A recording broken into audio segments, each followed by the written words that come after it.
오늘 하나님께서 주시는 말씀은 요한 1서 1장 5절부터 10절까지 말씀입니다.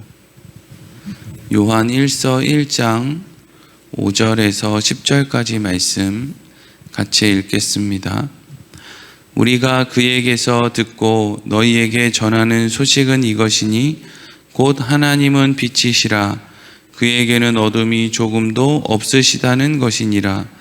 만일 우리가 하나님과 사귐이 있다 하고 어둠에 행하면 거짓말을 하고 진리를 행하지 아니함이거니와 그가 빛 가운데 계신 것 같이 우리도 빛 가운데 행하면 우리가 서로 사귐이 있고 그 아들 예수의 피가 우리를 모든 죄에서 깨끗하게 하실 것이요 만일 우리가 죄가 없다고 말하면 스스로 속이고 또 진리가 우리 속에 있지 아니할 것이요 만일 우리가 우리 죄를 자백하면 그는 미쁘시고 의로우사 우리 죄를 사하시며 우리를 모든 불의에서 깨끗하게 하실 것이요 만일 우리가 범죄하지 아니하였다 하면 하나님을 거짓말하는 이로 만드는 것이니 또한 그의 말씀이 우리 속에 있지 아니하리라.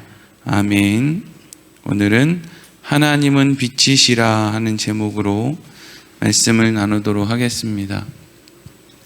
지난 시간에 사도 요한은 하나님께서는 그저 막연한 곳에 우리와 동떨어져 있는 우리와 전혀 상관없는 곳에 계신 분이 아니고 태초부터 예수 그리스도와 함께 계시고 또 우리와 함께 하시고 예수 그리스도를 통해서 우리에게 구원을 허락해 주시는 분이시다. 그저 막연한 곳에 떨어져 있는 분이 아니라 우리와 함께 있고 또 인격을 가지고 계신 분이시기 때문에 우리에게 아버지가 되시는 분이다 라는 이야기를 했습니다. 사도 요한이 이렇게 하나님이 우리와 동떨어져 있지 않고 또 우리에게 또 좋은 분이다, 인격을 가지고 계신 분이다 라고 하는 설명을 한 이유는 가장 중요한 하나님과 우리는 사귀는 관계다, 교제하는 관계가 되어야 된다라는 것을 설명하기 위함이었습니다. 그러니까 이 당시에 사람들이 생각했던 신이라는 것은 우리가 그리스 로마 신화에 나오는 그러한 신들은 그냥 인간이 신에게 뭘 잘 보이거나 하면 신이 인간에게 뭔가 도움을 준다든지, 아니 사실 그것도 아니죠. 신이 괴팍하게 행동하지 않도록 막기 위해서 인간들이 온갖 정성을 다해서 신의 비위를 맞춰야 되는 그런 신에 대한 개념을 가지고 있었기 때문에 인간이 신과 교제한다, 사귄다 라고 하는 생각을 인간들이 하지 못했던 시대였거든요. 그런데 지금 사도 요한은 우리가 믿는 하나님은 우리와 교제하길 원하시는 분, 사귀길 원하시는 분이다. 그분은 인격이 있으신 분이다. 그분은 우리의 마음을 아시는 분이다. 우리의 연약함 한계를 아시는 분이다. 우리가 믿는 하나님은 그렇게 좋으신 분이다 라는 것을 이야기하고 싶은 것이죠. 그러니까 막연한 곳에 계신 하나님이 아니라 사귐을 할 수 있는 하나님을 믿는 것이 얼마나 귀한 것인지를 알아야 된다 하는 거예요. 오늘날 그리스도인들도 거룩해야 된다, 하나님과 사귀어야 된다 라는 이야기를 하면 상당히 부담스러워하는 사람들이 많이 있습니다. 아이, 내가 무슨 뭐 하나님이랑, 그냥 하나님은 일주일에 한 번씩 교회에서 잠깐 만나고 세상에서 살 때는 그냥 내 임의대로, 내 마음대로, 내 생각대로 사는 거지. 하나님이 내가 사는데 오셔가지고 이렇게 다 보시고 뭐 듣고 뭐 간섭하고 이러는 거 나 좀 별론데 라고 생각하면서 신앙생활 하는 사람들도 많이 있습니다. 그런데 그것은 하나님을 귀로만 들은 것이지 사실 하나님이 하나님을 아는 것이다 라고 할 수 없다라는 것이죠. 오늘 말씀을 통해서 하나님과 사귀는 것이 무엇인지에 대해서 생각해 보도록 하겠습니다. 먼저 오늘 5절 말씀입니다. 읽겠습니다. 우리가 그에게서 듣고 너희에게 전하는 소식은 이것이니 곧 하나님은 빛이시라 그에게는 어둠이 조금도 없으시다는 것이니라. 아멘. 우리가 그에게서 듣고 너희에게 전하는 소식, 그가 누구예요? 예수님으로부터 듣고 하나님을 우리에게 보여주시기 위해서 하나님이 말씀이 육신의 모습을 입고 우리에게 오신 예수님. 그러니까 하나님이 어떤 분인지 궁금한 사람은 예수님을 보면 된다 그랬죠. 예수님은 하나님의 말씀이 육신이 되어서 이 땅에 오신 분이니까 구약 성경에 하나님이 아무리 심판에 대한 이야기를 하셔도 하나님의 말씀이 육신이 되어 오신 예수님을 보면 그 말은 우리를 죽이겠다는 이야기가 아니라 반드시 살리겠다는 이야기를 강하게 한 거였구나 라는 것을 우리가 예수님을 통해서 알 수 있는 거예요. 많은 사람들이 구약 성경에 하나님이 너희들 이렇게 하면 정말 죽을 줄 알아? 막 이렇게 이제 무서운 이야기를 하니까 하나님 무서운 분이시다라고 이야기를 하고 생각을 하는데 그게 아니었다라는 거죠. 예수님이 오셔서 하나님에 대해서 제자들에게 말씀해 주셨는데 그 이야기를 지금 제자인 사도 요한이 다시 하는 거예요. 뭐라고 이야기를 하느냐? 예수님은 우리에게 하나님이 빛이라고 말씀하셨다. 빛이라는 것은 완전한 것을 이야기하는 거예요. 어둠이 없는 것. 하나님이 하시는 모든 일은 다 선한 것, 실수가 없는 것. 사람은 선한 의도를 가지고 무엇을 해도 그 결과를 사람이 책임질 수가 없어요. 우리는 좋은 마음으로 누군가를 도왔는데 오히려 도움을 받는 사람을 안일하게 만든다거나 아니면 우리는 좋은 의도를 가지고 누군가에게 훈련을 좀 시켜주려고 했는데 잘못해서 막 더운 날씨에 훈련하다가 막 죽어버린다거나 우리는 우리의 좋은 의도를 좋은 결과를 가져오게 할 수 없단 말이죠. 근데 하나님은 빛이시다라는 것은 하나님은 선하시고 하나님은 모든 계획하신 것에 대해서 선한 열매를 맺으실 수밖에 없는 분이다. 하나님은 전능하신 분이다. 완전하신 분이다. 라는 것을 지금 이야기하고 있는 거죠. 이렇게 사도 요한이 먼저 하나님은 빛이시다라는 것을 이야기하는 건 우리는 하나님과 사귈만 하다. 하나님은 이랬다 저랬다 하는 분이 아니기 때문에 우리는 얼마든지 하나님이랑 사귀는 것을 귀하고 복되게 여겨야 된다 하는 거예요.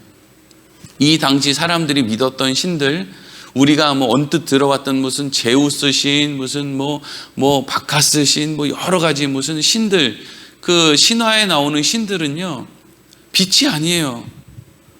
인간보다 더 뛰어난 그냥 초인적인 능력을 가지고 있을 뿐, 그 신들이 말하는 것들은 다 자기들이 가지고 있는 그 괴팍함, 그래서 막 인간들을 괴롭히고 막 인간들이랑 바람을 피고 그래가지고 막 엉뚱한 사생활을 낳고 막 이런 것들이 이 당시에 사람들이 믿었던 신관이거든요.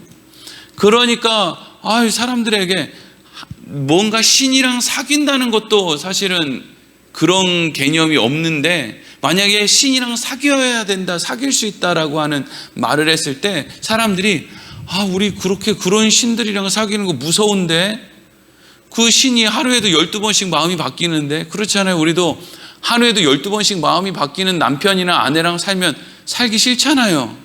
얼마나 두렵습니까? 그런 남편이랑 아내랑 살면 얼마나 두려워요. 남편이 그냥 하루에도 아침에는 냉면 먹고 싶다 그랬다가 점심에는 된장찌개 먹고 싶다 그랬다가 그래서 그걸 다 맞춰줬는데 막 상다리를 막 뒤집어 엎고 이거 안 먹어! 술 갖고 와! 막 이러면 그런 남편이랑 누가 살고 싶고 그런 아내랑 누가 살고 싶냐고요.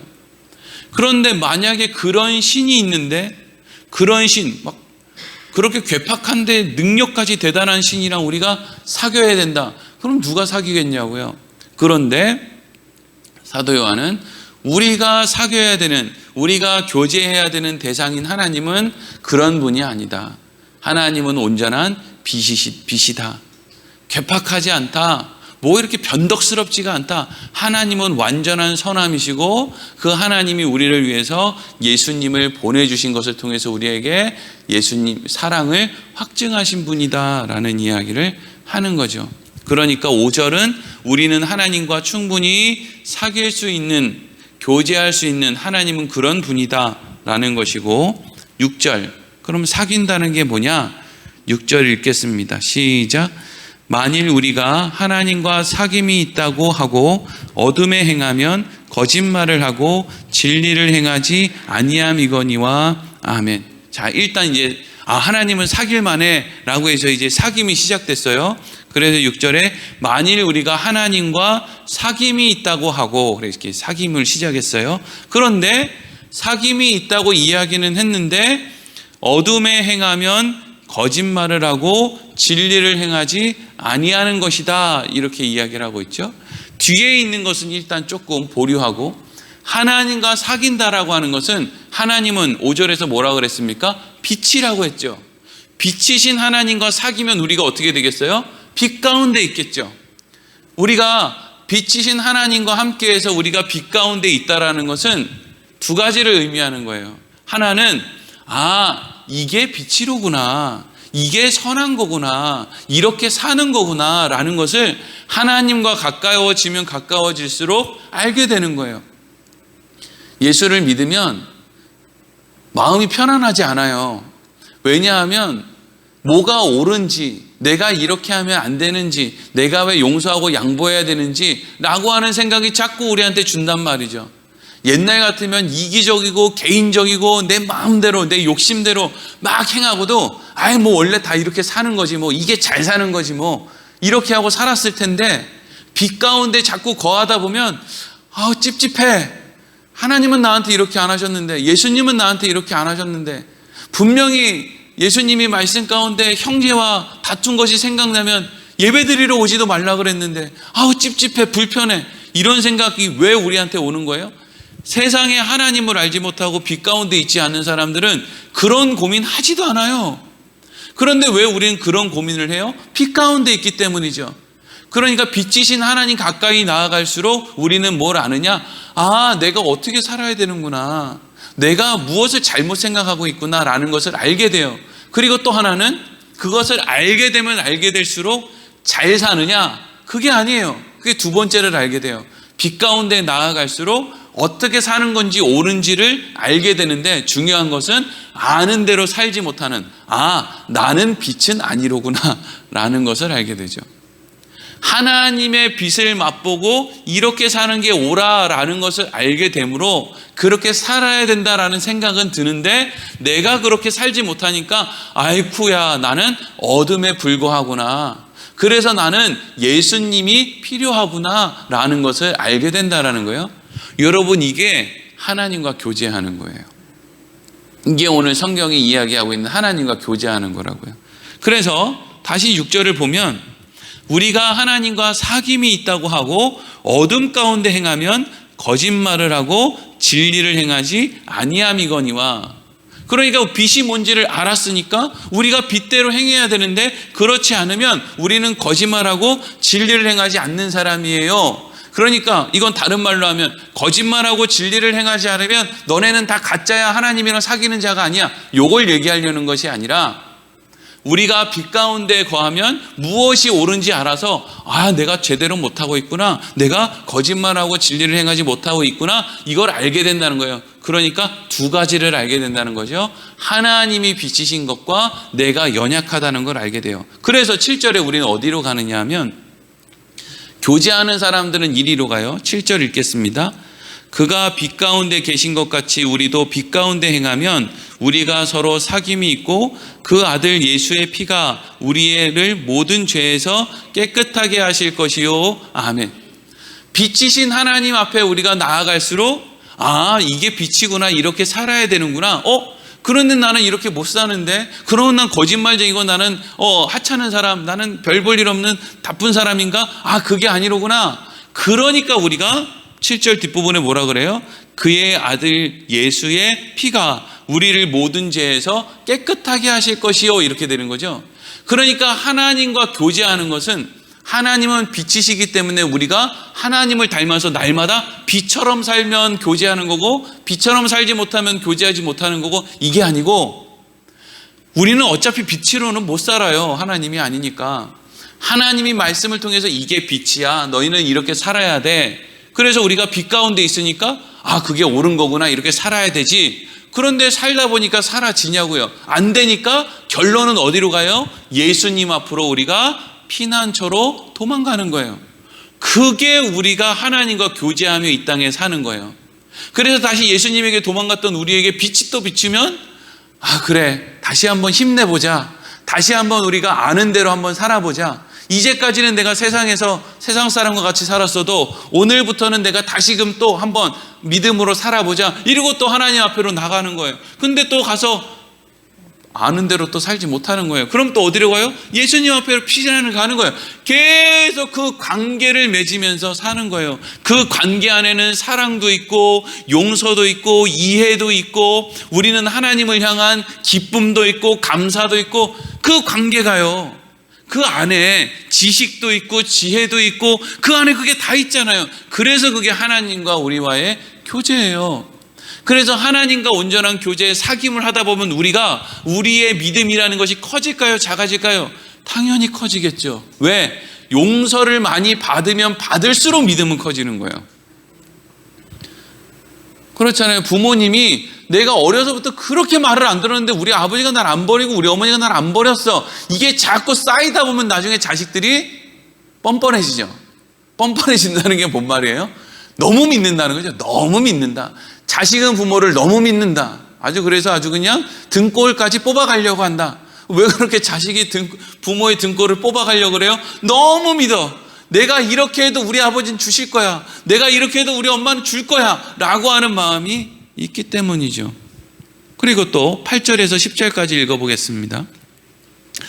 만일 우리가 죄가 없다고 말하면 스스로 속이고 또 진리가 우리 속에 있지 아니할 것이요 만일 우리가 우리 죄를 자백하면 그는 미쁘시고 의로우사 우리 죄를 사하시며 우리를 모든 불의에서 깨끗하게 하실 것이요 만일 우리가 범죄하지 아니하였다 하면 하나님을 거짓말하는 이로 만드는 것이니 또한 그의 말씀이 우리 속에 있지 아니하니라. 아멘. 자, 먼저 9절 말씀은 앞에 있는 말씀이랑 연결되는 거죠. 우리가 빛이 뭔지를 알아서 빛 가운데 가서 빛으로 살려고 하는데 안 되니까 우리가 결국에는 어디로 가요? 도망가는 게 아니라 예수님 앞에 간다는 거죠. 그러니까 9절에 우리가 우리의 죄를 하나님 앞에 자백하면 하나님 우리는 빛이 뭔지는 알겠는데 빛으로는 못 살겠어요. 그리고 자백하며 나가면 그 하나님은 신실하시고 의로우사 우리의 죄를 사해 주시고 우리를 모든 불의에서 깨끗하게 하실 것이다 이거예요. 요게 이제 온전한 하나님과의 교제로 들어가는 거예요. 근데 이 가운데 어떤 사람이 등장하느냐면 8절에 이런 사람이 등장한다는 거예요. 우리가 죄가 없다고 말하면 나는 이제 죄 없어. 나는 이제 깨끗해졌어. 이 말은 다른 말로 하면 나는 이제 빛이 뭔지를 알고 빛으로 살 수 있어 라고 하는 사람. 이런 사람들이 있다는 거예요. 이 사람들이 왜 문제냐면 자신이 빛 가운데 이제 있다. 이게 자기가 착각 속에 있는 건지 아니면 성령이 그 안에 있지 않기 때문에 성령이 그 안에서 본인이 할 수 없다는 걸 안 가르쳐 주셔서 그런지는 모르겠어요. 이유는 모르겠지만 어떤 사람이 나는 이제 완전해졌어. 나는 이제 깨끗해졌어. 라고 하는 생각으로 살면 어떤 문제가 생기느냐 하면 항상 하나님과의 교제는 용서와 이해와 사랑과 이런 것들이 계속 반복돼야 되는데 더 이상 예수님께로 도망갈 필요가 없게 된 이 사람은 어디로 못 가요? 용서로 못 가는 거예요. 이제 나는 떳떳해졌어. 나는 이제 완전해졌어. 그러면 결국에는 어떻게 되느냐? 나는 이제 하나님이랑은 관계가 없어. 난 이제 하나님이랑 예수님이랑 관계 맺지 않아도 얼마든지 나 혼자 설 수 있어. 이리로 간다는 거죠. 그러니까 죄가 없다고 하는 사람이 더 큰 문제라는 거예요. 죄가 있다. 나는 죄가 있어요. 내 힘으로는 못하겠어요. 라고 하는 사람은 용서가 준비되어 있는 사람이고 나는 죄가 없어. 이 정도면 됐지 뭐. 라고 하는 사람은 더 이상 하나님이랑 관계가 없는 사람이라는 거죠. 그러니까 지금 사도 요한은 무슨 이야기를 하고 있느냐? 자신의 죄를 깨닫고 날마다 하나님 아버지께 나아가는 사람이 그런 사귐의 관계를 사는 사람이 복된 사람이다. 이 이야기를 하고 있는 거예요. 그래서 여러분 예수님이 하신 말씀을 잘 들어보세요. 마태복음 5장 13절에서 17절에 우리가 잘 알고 있는 이런 말씀을 예수님이 하세요. 너희는 세상의 소금이니 소금이 만일 그 맛을 잃으면 무엇으로 짜게 하리요? 후에는 아무 쓸데없어 다만 밖에 버려져 사람에게 밟힐 뿐이니라. 너희는 세상의 빛이라. 산 위에 있는 동네가 숨기지 못할 것이요 사람이 등불을 켜서 말 아래 두지 아니하고 등경 위에 두나니 이러므로 집안 모든 사람에게 비치느니라. 이같이 너희 빛이 사람 앞에 비치게 하여 그들로 너희 착한 행실을 보고 하늘에 계신 너희 아버지께 영광을 돌리게 하라. 내가 율법이나 선지자를 폐하러 온 줄로 생각하지 말라. 폐하러 온 것이 아니라 완전하게 하려 함이라. 아멘. 예수님이 우리에게 뭐라고 얘기해요? 너희는 세상의 소금이다. 너희는 세상의 빛이다. 이렇게 이야기하죠. 왜 우리한테 세상의 빛이라고 합니까?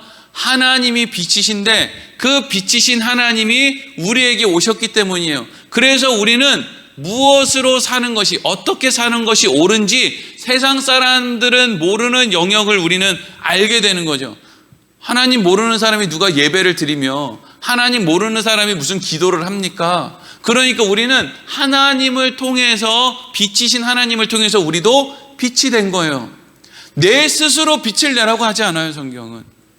하나님이 빛이시기 때문에 하나님 안에 있는 우리가 빛이 되는 거예요. 그리고 또 우리한테 뭐라고 그래요? 너희는 세상의 소금이다 그러죠. 이 소금이 맛을 잃으면 무엇으로 짜게 하리요? 이리로 가요. 소금이 맛이 난다는 것은 부패하지 않는다는 거죠. 그럼 왜 우리 인간이 부패하지 않습니까? 죄를 더 이상 안 지어서 부패하지 않나요? 아니죠. 우리는 잘못했을 때 예수님에게 회개하며 돌아간단 말이죠. 그래서 부패하지 않는 거예요. 원래는 회개하지 않으면 다 망해요. 근데 하나님은 너무나 놀랍게도 우리가 하나님 앞에 회개하며 하나님 잘못했어요 라고 나가면 이제까지 지었던 죄 다 없어. 근데 문제는 또 회개하자마자 또 죄를 짓기 시작한다는 거죠.